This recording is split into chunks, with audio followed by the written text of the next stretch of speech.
우리 오늘 하나님 말씀 함께 나누겠습니다.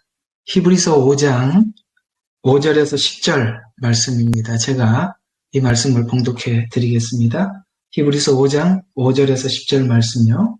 이와 같이 그리스도께서도 대제사장이 되시려고 스스로 영화롭게 안으시고 오직 그에게 너는 내 아들이라 오늘 내가 너를 낳았도다라고 말씀하신 분께서 하셨느니라.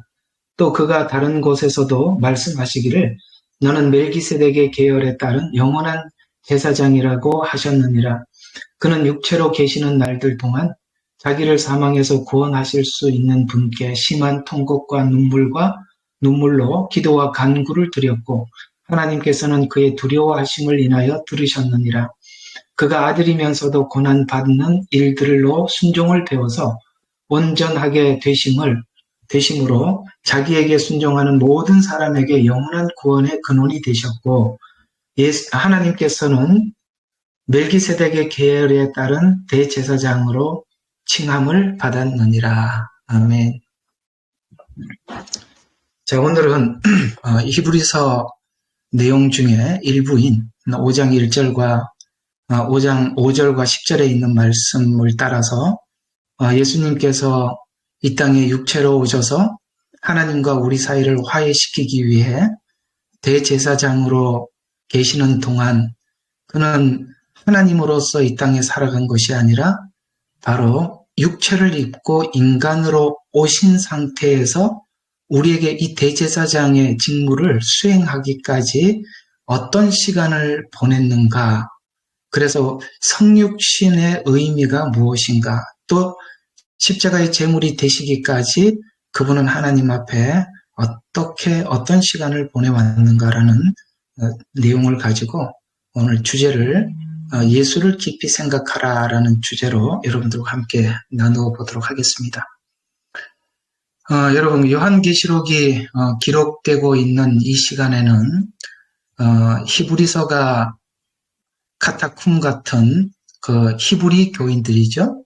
그들이 환란을 피해서 지금 살아가고 공동체 생활을 하고 있는 그 히브리 그리스도인들에게 보낸 서신입니다. 신약 성경의 서신들은 대부분 누구에게 보내는지에 대한 그 수신자와 송신자가 정확하게 기록되어 있지만 히브리서는 저자가 누군지 지금도 학자들 사이에 의견이 좀 갈리고 있습니다. 왜냐하면 이 글을 쓴 분이 자기가 누구인지 밝히지 않고 있기 때문입니다. 히브리서의 저자가 누군지 우리가 지금도 알지 못하는 이유는 그 당시에 이 서신을 보낼 때 이 서신을 쓴 사람이 누구인지 밝힐 수 없을 만큼 삼엄한 상태였다라는 것을 우리가 이해할 수 있죠. 그래서 이들은 믿음의 결단을 하고 살았지만 그러나 환란을 당하고 그들은 이제 하나님께서 주신 그 믿음과 신앙을 지키기 위해서 어떤 한 공간에 모여서 함께 살아가고 있습니다. 그러나 이 환란을 당하는 시간이 길어지자 그들 속에서 의심이 일어나기 시작했던 것입니다. 그분이 메시아가 맞는가? 우리는 이렇게 신앙의 결단을 하고 지금 이렇게 가족을 버리고 그 다음에 친지를 버리고 이렇게 와서 이렇게 살아가고 있는 이 와중에 우리에게 하나님께서 무언가를 행동을 취하지 않고 그 시간이 길어지고 언제 끝날지 모르게 되자 그들은 서서히 마음에 의심이 생기고 갈등이 오기 시작했던 것이죠. 그걸 바로잡기 위해서 보낸 서신이 히브리서입니다. 히브리서와 베드로 전후서도 동일하게 흩어진 동역자들, 나그네들에게 보낸 서신이죠. 제가 오늘 이 히브리서를 가지고 여러분들과 함께 잠시 나누고 싶은 이유는 어쩌면 우리가 맞이하고 가까이 와 있는 시간들은 그 당시 이 히브리인들이 겪었던 이런 상황과 방불한 비슷한 상황을 우리가 앞두고 있기에 오늘 이 서신서를 쓰면서 우리에게 무엇을 강조하고 있으며 지금 이 시간에 우리가 가져야 될 중요한 초점이 무엇인지를 우리가 히브리서나 베드로 전후서를 통해서 우리가 알아야 하고 그 믿음을 우리가 함께 소유하고 준비해야 한다고 생각하기 때문입니다. 그래서 우리가 믿음을 가지려면 믿음이라는 말 자체는 어떤 특성을 가지고 있냐면은 상대방을 알 뿐만 아니라 깊이 신뢰해야 상대에 대한 믿음을 갖게 되어 있지 않습니까? 그래서 오늘 보면은 그 예수 그리스도에 관해서 이제 그들은 환란을 피해왔고 그 환란은 멈추지 않고 계속되고 있으며 언제 끝날지 모르니까 의심이 생기기 시작했다고 아까 말씀을 드렸습니다. 그래서 결단을 하고 그 다음에 그 결단한 시간이 길어지자 시험이 찾아오게 되고 흔들리기 시작했다는 것이죠. 그때 그들이 할 수 있었던 것은 주님은 누구인가? 그분이 메시아라면 그 메시아인 예수님께서 우리를 구원하시고 이후에 주님이 다시 오시는 그날까지 우리에게 뭘 요구하시는가? 뭘 하기를 원하시는가? 우리는 지금 이 상황을 어떻게 받아들여야만 하는가라고 생각하기 시작하는데 오늘 여기 보면은 예수를 깊이 생각하라라고 말씀하고 있습니다. 여러분, 사랑하는 사람, 관심 있는 사람에게 보이는 반응은 그분에 대해서 많은 생각을 하는 것이겠죠. 우리가 예수 그리스도를 믿고 따르고 또 그리스도 안에 살아가기를 원한다면 우리는 그분에 대해서 매일매일 생각하게 되고 그분에 대해서 깊이 생각하게 되는데 그것이 지금 이스라엘 백성, 특별히 이 히브리 그리스도인들이 처해져 있는 상황이라면 더더욱 주님을 더 깊이 생각할 수밖에 없는 시간이 찾아온 게 아니겠습니까? 고난은 주님을 많이 생각하게 합니다. 왜냐하면 십자가는 고난이고 그 고난을 통해서만이 우리가 주님을 더 깊이 알아가기 때문입니다. 그래서 우리가 구원받고 난 이후에 하나님께서 일반적으로 우리 모두에게 요구하시는 요구가 무엇일까요? 또 하나님은 구원받은 자들에게 뭘 하시고 계실까요? 그 말씀이 로마서 5장 1절과 4절에 잘 표현되고 있습니다. 이렇게 말씀하고 있습니다. 로마서 5장 1절과 4절은 믿음으로 의롭게 되었으니 우리가 예수 믿고 거듭났다는 이야기입니다. 의롭게 되었단 말이죠. 그 다음에 우리 주 예수 그리스도를 통하여 화평을 갖느니라. 이제 주님 안에서 예수님께서 신실한 대제사장이 되셔서 하나님과 우리 사이를 화평하게 하셨습니다. 그래서 화평을 갖습니다. 그리고 우리는 믿음을 가지고 있는데 어떤 믿음이냐면 은혜 안에 믿음으로 나아가며 하나님의 영광의 소망 안에서 즐거워하느니라. 영광의 소망이 뭡니까? 마지막 주님이 이 땅에 다시 오실 그날이죠. 이게 우리가 갖고 있는 믿음이라는 거죠. 예수님을 믿어서 거듭나게 되었고 이제는 그 은혜 안에 있는 믿음, 하나님 값없이 주신 이 은혜 안에서 우리가 구원의 은혜를 가지고 이제 주님 다시 오실 그날을 소망하며 기다리고 있는 이 시간에 이뿐만 아니라 환난 중에서도 즐거워하나니 환난은 인내는 연단은 소망을 이루는 줄 알미니라. 이렇게 말씀하고 있죠. 우리가 예수님을 믿고 난 이후에 로마서 5장 1절과 4절은 누구나 다 관심을 가지고 보는 말씀입니다. 예수 믿고 난 이후에 하나님께서 우리에게 하는 작업이 무엇인가, 뭘 요구하시는가, 환난이라는 것입니다. 여러분, 믿은 이후에 찾아오는 것은 당장 환난입니다. 왜요? 연단하기 위함이죠. 그 연단을 통해서 더더욱 주님을 소망하게 만드는 이것이 바로 하나님께서 우리에게 요구하시는 삶이라는 것이죠. 그래서 구원 얻은 후에 환난은 인내. 여기서 인내라는 말은 바로 이런 이야기입니다. 환난이 계속 지속되는데 인내라는 것은 그 환난을 계속 견뎌야 하는 시간이 필요하다는 겁니다. 그래서 인내라는 말은 시간을 전제하고 있는 것이죠. 어떤 시간? 그러면 이 시간에 우리의 모델을 보여주신 예수님은 어떻게 하셨는가를 오늘 그 예수님을 통해서 우리에게 한 모델을 제시하고 있는 것이 오늘 히브리서 5장 금방 읽었던 5절부터 10절까지 말씀입니다. 여기에 이런 말씀이 들어가 있습니다. 자, 5장 6절에 이렇게 말씀하고 있습니다. 그가 다른 곳에서도 말하기를 너는 멜기세덱의 계열을 따른 영원한 대제사장이라고 하였느니라.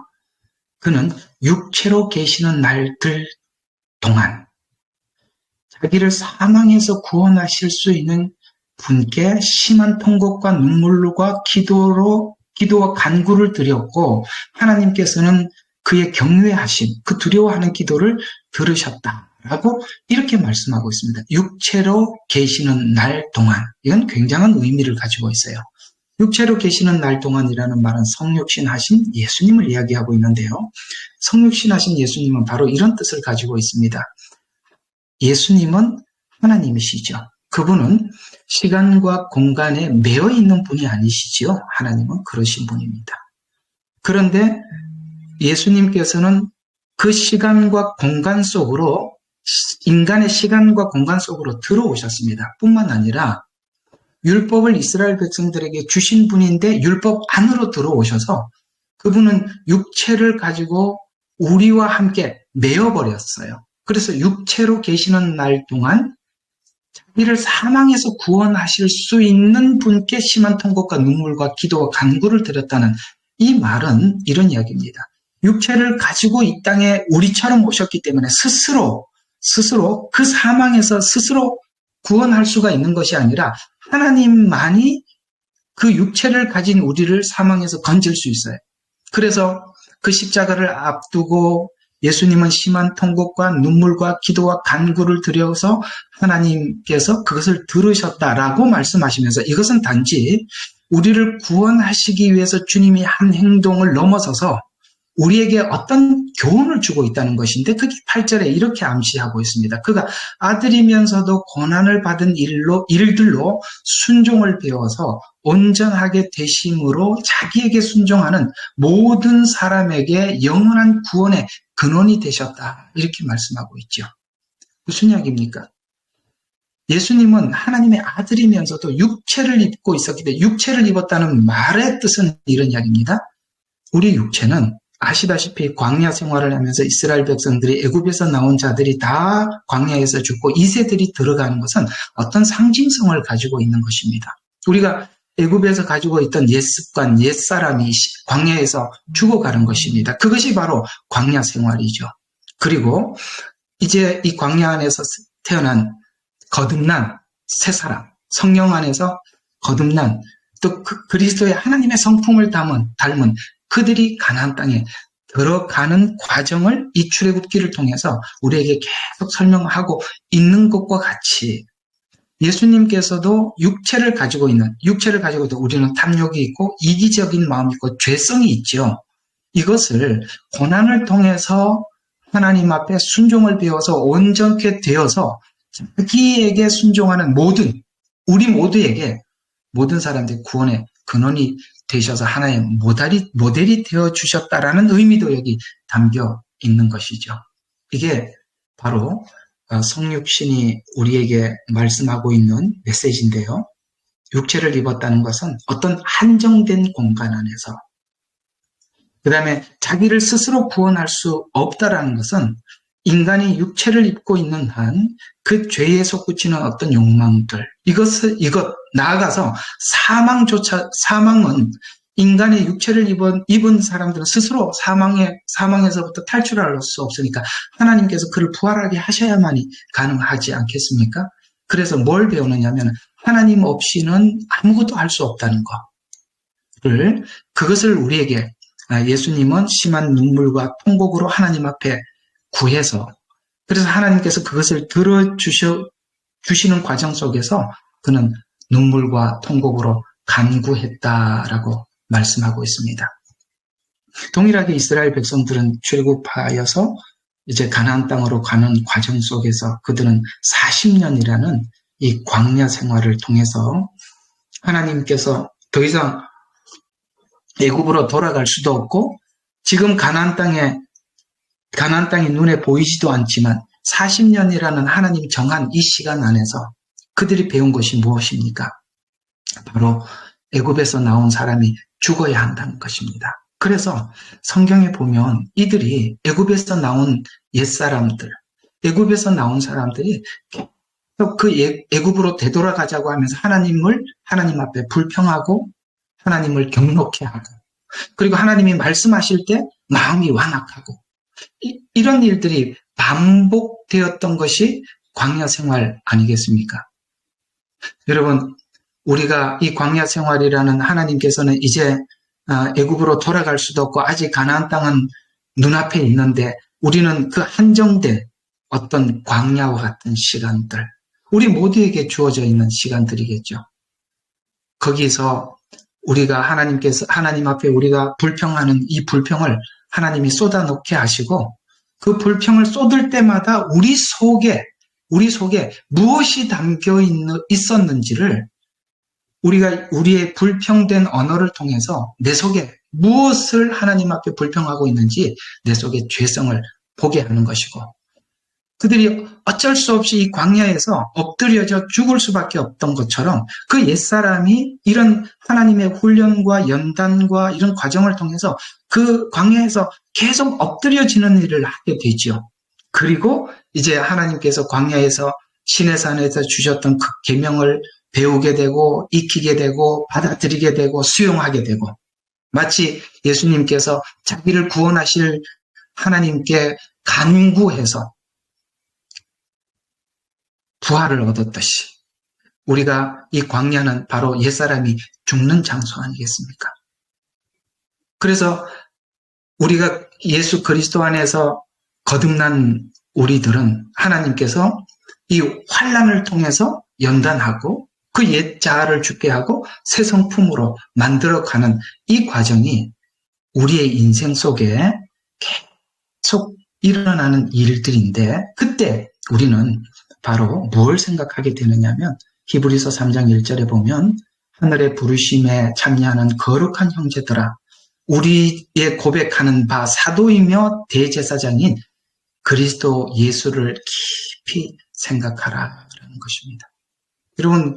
여러분과 저의 생활 속에서 찾아오는 많은 고난과 어려움을 통해서 우리가 생각하고 또 생각하는 것은 예수님은 어떤 분일까? 예수님은 우리에게 무엇을 원하실까? 주님 걸어가신 길이 어떤 길이었는가? 이런 생각들이 우리가 고난을 통해서 늘 생각하는 생각 아니겠습니까?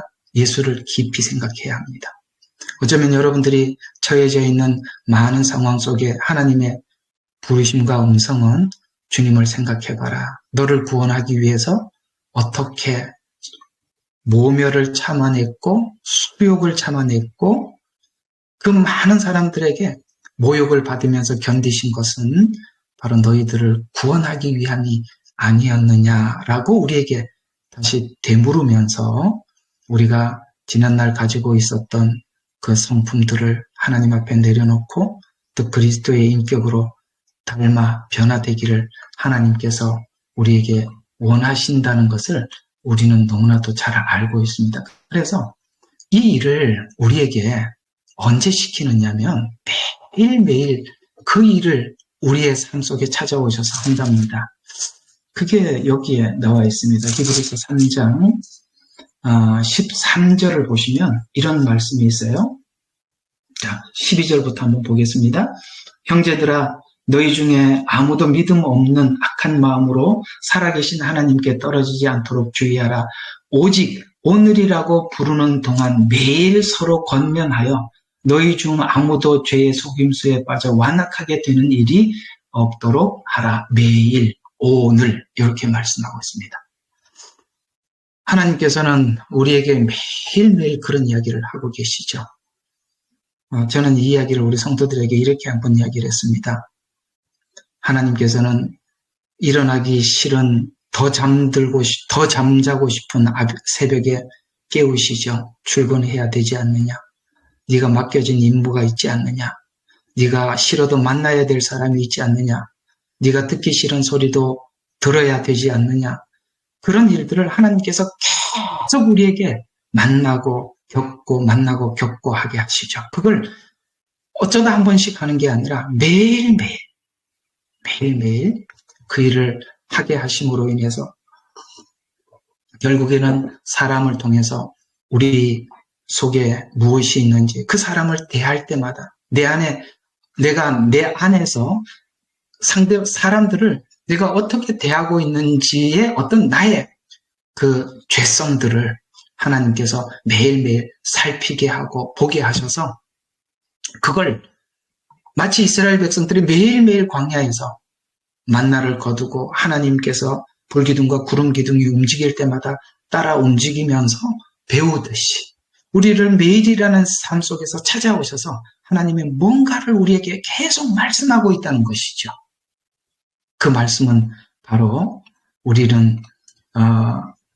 우리가 하나님을 경록케 하는 것이, 근데 옛 성품 때문에 하나님께서 경로할 수밖에 없구나. 내 속에 있는 원망, 불평을 통해서 내 속에 있는 죄성이 이런 거구나 라고 하나님이 우리에게 말씀하시면서 그 3장 15절과 17절에 보면 음성을 들을 때 너희가 마음이 완악하게 돼서 하나님을 경록케 했다. 경록케 했던 자들이 누구냐? 애굽에서 나온 사람이 아니냐? 이 말은 옛사람, 옛성품이 하나님을 경록케 하는 것이 아니냐라고 말씀하시면서 그 뒤에 보면 이렇게 이야기합니다. 18절에서 19절에 보면 그러나 이것으로는 안식에 들어오지 못하리니 17절에 보면 시체가 광야에서 쓰러지고 있다라고 말씀하고 있습니다. 그렇습니다. 우리가 지금 하고 있는 일들은 환난일 것입니다. 그 환난이라는 시간을 통해서 우리의 성품을 지우고 하나님의 새 성품으로 갖고 나가고 계시죠. 그걸 하나님은 우리에게 인내하라고 부탁하고 있는 것입니다. 그래서 우리에게 한정된 어떤 공간에 밀어넣어 주신 것이죠. 여러분이 만난 배우자, 여러분이 만난 자녀들, 또 여러분들이 만나고 있는 수많은 주변의 환경들은 매일매일 삶 속에서 하나님께서 우리에게 하고자 하는 어떤 일들을 하기 위해서 만난 자들이, 그걸 우리가 밀어내면서 어떤 생각을 합니까? 내 속에 있는 악한 성품을 보게 되고, 이거는 아니지, 이거는 고쳐야지, 이것 때문에 하나님께서 기뻐하지 않는구나, 이런 걸 배우는 것이죠. 우리가 이런 일상을 놓치게 되면 정말 중요한 것은 매일 찾아오는 이 일상인데, 이 일상을 통해서 뭘 배우느냐면 죽어야 부활한다는 걸 배우는 것입니다. 죽어야 부활한다는 것이죠. 광야에서는 엎드려져야 하는 것입니다. 그리고 그리스도 안에서 새롭게 거듭난, 이걸 하나님께서 우리 매일 일상을 통해서 안내하고 있다는 것입니다. 오늘 히브리서를 받아봐야만 했던 이 사람들은 이 공동체 생활을 하면서, 여러분 공동체 생활을 하면요, 그런 게 있어요. 저는 선교사 출신입니다. 이 선교사들이 선교지에 나가기 전에 필연적으로 아주 중요한 하나의 코스가 있는데, 여러 사람들이 몇 개월 동안 한 아파트 안에서 몇 가정이 함께 공동생활을 하는 겁니다. 여러분은 공동생활을 하면요, 드러나게 되어 있습니다. 그래서 그 공동생활을 해보면 우리가 잠깐 지나가면서 우리가 서로 교환하는 언어들은 그건 서로 좋은 말만 하고 지나가죠. 살다 보면 서로 이익이 걸려있고 서로 간에 이해 충돌이 되면 우리 성품들이 다 드러나는 것입니다. 여기에 이들이 카타콤에서 언제 끝날지 모르는 긴 시간, 이 안에 왜 공동체 안에 충돌이 없겠습니까? 그러나 오늘 히브리서 기자가 우리에게 말씀하시는 것은, 너희들이 이 고난을 통해서 하나님께서 요구하는 것은 주님을 더 깊이 생각해 보는 것이다.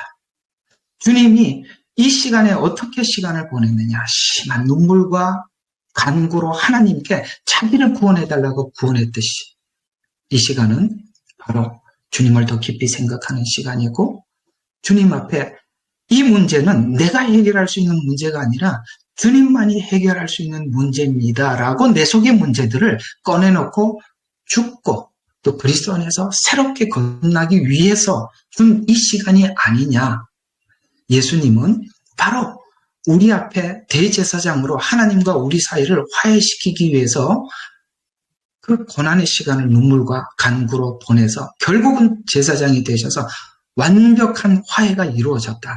두려워하지 말고 마지막 때 주님 오시는 그날까지 인내하며 믿음을 지켜가라 라고 쭉 계속 설명하면서 그 유명한 히브리서 11장에 믿음장이 등장하고 있는 것입니다. 그 믿음장이 등장하기 전에 그들이 이 복음에 대해서 이 시간이 하나님께서 왜 허락한 시간인지를 설명하면서 어떤 중요한 이야기를 하나 지나가는데 그게 참 중요해서 제가 한번 읽어봐 드리도록 하겠습니다. 히브리서 10장 30절과 39절에 있는 말씀 좀 요약해서 말씀을 드리면 너희가 이 복음에 대한 이해를 했느냐? 하나님께서 이 시간을 왜 허락했는지 알겠느냐? 그렇다면 너희들이 지금 해야 되는 것은 이것이다 라고 이렇게 이야기하고 있습니다. 원수 갚는 것은 주께 있다는 것을 우리는 알고 있다라고 말씀해서 원수 갚는 것을 주님께 맡기라고 합니다. 살다 보면 싫은 사람들이 있고 살다 보면 정말 원수 같은 사람들이 있습니다. 그러나 거기에 집중하지 마라. 그건 여러분 요한계시록에 보면 주님이 오시면 이 모든 것을 갚아주시고 하나님께서 심판하십니다. 지금 우리가 그걸 할 필요는 없는 거죠. 그건 어느 정도 하고 그만두세요. 원수 갚는 것은 주께 있다는 것을 너희가 알고 있다. 여기에 집중하지 마라. 라고 하면서 너가 지난날 처음 주님을 만났을 때 한번 생각해봐라. 그러면서 32절부터 너희가 지난날 빚을 받고 난 후 고난의 큰 싸움을 견뎌낸 지난날들을 기억해라. 이건 뭡니까? 첫 은혜를 받고 너희가 얼마나 큰 싸움을 싸웠으며 얼마나 잘 견뎌왔느냐라고 하면서 너희가 그때 간혹 비방과 고난을 당해 사람들의 구경거리가 되고 이것도 너희들이 감수했었다. 또 그런 처지에 있는 자들과 동료가 되었으니 그런 사람들 통질성을 가졌다는 거죠. 너희가 갇혀있는 나에게 연민을 갖고 너희 재산을 빼앗기는 것도 기꺼이 너희들이 당했다. 왜 그렇게 살 수가 있었었냐면은 하늘에 더 좋고 영구한 재산이 있는 것을 너희가 알지 않느냐. 그러므로 너희가 이 확신을 버리지 마라. 그리하면 큰 상을 얻느니라. 너희에게 인내가 필요하면 지금 이걸 시간을 보내야 된단 말이야. 인내는 시간을 전제하고 있다고 하고 말씀을 드렸습니다. 뜻을 행한 후에 그 약속을 받기 위함이라. 조금 있으면 오시리니 지체하지 아니하리라. 이제 의인은 믿음으로 말미암아 살리라. 그러나 누구라도 뒤로 물러나면 그를 기뻐하지 아니하리라. 우리는 뒤로 물러나서 멸망하게 될 자들에게 속하지 아니하였고 오히려 믿어 영혼의 구원에 이르는 자들에게 속해 있다. 너희 소속이 어딘 줄 아느냐? 너희들은 물러설 수 없는 것은 너희들은 멸망에 속해 있는 자들이 아니라 믿어서 구원에 이르는 자에 속해 있기 때문에 원수 갚는 것에도 집중하지 말고 지난날 처음 예수님을 믿고 주님을 따랐던 그 시절들, 그 모든 것을 감수했던 그걸 생각하면서 그때 했던 것을 지금 멈추지 말고 계속 지속하라는 것입니다. 우리는 처음 은혜를 받고 이렇게 하나님 앞에 결단하고 나갔다가 어느 시간이 지나서 우리는 사람들에게 손가락질하는 사람으로 바뀌기 시작했고 하나님을 원망하는 사람으로 바뀌게 되었고 지난날 내가 신앙 고백하면서 주님을 따르겠다고 눈물 흘리면서 결단했던 것은 어디 가고 없고 도대체 나는 지금 말라버린 무언가 이런 생각이 들 수 있다는 것입니다. 마치 히브리서를 받아봐야만 했던 그들이 그런 생각을 하고 있었을 것입니다. 그러나 처음에 가졌던 그거 지속해라, 인내해라, 환난을 인내해라 이렇게 말씀하시면서 그 10장에 있는 말씀을 넘어서 이걸 극복한 사람들을 소개하는 게 12장이죠. 그래서 믿음으로 아브라함은 믿음으로 누구는 믿음으로 누구 그러면서 믿음의 사람들이 쭉 나오는 것입니다. 여러분 믿음의 사람들은 11장에 기록됐다는 걸 아셔야 합니다. 10장까지 하나님께서 우리에게 무슨 믿음을 설명을 했는지 예수 그리스도의 그 대제사장의 역할이 얼마나 분명하고 완벽했는지를 믿고 너는 구원받은 자 하나님의 자녀된 입장에서 이 상황을 받아들여라. 그렇게 살았던 수많은 사람들의 이름을 나열하면서 그들이 이렇게 시간을 보냈단다라고 우리에게 말씀하고 있죠. 그래서 11장의 그 믿음에 대한 이야기를 쭉 설명하다가 12장 1절에 이렇게 소개하고 있습니다. 이처럼 많은 구름 같은 증인들이 또한 우리를 둘러싸고 있으니 우리 또한 무거운 것과 애워싸는 죄를 벗어버리랍니다. 이게 지금 하는 작업이랍니다. 인내로 우리 앞에 놓인 경주를 경주하자. 계속 달려가라. 처음에 가졌던 그 그 마음을 가지고 계속 달려가라. 그러면서 믿음의 창시자요, 완성자인 예수를 바라보자. 아까는 뭐라 그랬어요? 깊이 생각해라. 지금은 바라보자 라고 이야기하고 있습니다. 바로 이것입니다. 믿음은 예수 그리스도와 연관이 있는 것입니다. 예수님을 깊이 생각하고 그분을 아는 만큼 여러분들이 믿고 나갈 수 있는 것이거든요. 그러면서 예수님은 어떻게 했냐면 그는 자기 앞에 있는 즐거움을 위하여, 예수님 앞에 있는 즐거움이 뭘까요? 모든 인류가 예수님이 대제사장 역할을 완벽하게 이행함으로써 하나님과 우리 사이를 화해시켜서 하나님과 우리 사이가 화목하게 된 그 순간을 상상하여 했다는 거예요. 그 즐거움을 위하여 십자가를 견뎠대요. 인내했대요. 예수님은 바로 거기에서 수많은 사람들이 모욕하는 그 모욕도 참아냈대요. 저와 여러분을 구원하시기 위해서 견디시고 수치를 개의치 아니하셨더니 결국 하나님께서 우편 보좌에 앉게 하셨느니라. 여러분, 지금 우리가 해야 될 일은 마지막 때를 살아가고 있지 않습니까? 주님을 깊이 생각해야 하고 예수님을 알기 위해서 애를 쓰셔야 하고 그 예수님을 아는 만큼 우리에게 믿음이 되어서 이제는 예수님을 아는 그것이 능력으로, 이제는 우리 앞에 있는 십자가도 예수님이 즐거움으로 졌는 것처럼 즐거움으로 바뀌어지시길 바랍니다. 여러분 마음속에 있는 이 모든 두려움이 변해서 즐거움이 되는 요한계시록 마지막 때 그런 저와 여러분이 되셨으면 합니다. 오늘 히브리서를 처음부터 끝까지 그냥 간략하게 그 배경을 생각하면서 여러분들과 함께 나누었는데 저는 지금 이 시대는 어쩌면 우리가 그 느끼고 있는 감정과 같은 감정을 느끼고 있는 그 히브리서를 받아봐야만 했던 그 수신자들, 그들의 마음을 많이 헤아리고 그들이 어떤 믿음을 가지라고 성경은 요구하고 강조하고 있는가, 히브리서에서 여러분이 많이 은혜가 되셨으면 합니다. 제가 잠시 기도하고 마치도록 하겠습니다. 하나님 아버지, 고맙고 감사합니다. 믿음으로 결단하고 긴 시간 인내하면서 그분이 메시아가 맞을까 의심해야만 했던 우리 초대교회 선배 성도들의 모습들, 그들을 위로하고 격려하기 위해 히브리서를 통해서 너희가 기다렸던 메시아는 완벽한 메시아고 그분은 대제사장의 역할을 완벽하게 수행하셔서 지금은 하나님 우편에 앉아 계신다. 너희들은 뒤로 물러날 자가 아니라 영혼의 구원을 받은 자로서 지금 아버지 하나님께서 우리에게 하고자 하는 것은 옛사람을 벗어버리고 그리스도 안에서 새 성품을 입게 하기 위해 그 공동체 안에 함께 하고 있다라고 위로를 하고 있습니다. 그렇습니다. 우리는 구원이라는 시각 속에서 우리가 이 시간을, 이 상황을 보게 하는 눈을 갖게 해 주시옵소서. 성경은 우리에게 두려움을, 사랑 안에는 두려움이 없고 온전한 사랑은 두려움을 내어 쫓는다고 했습니다.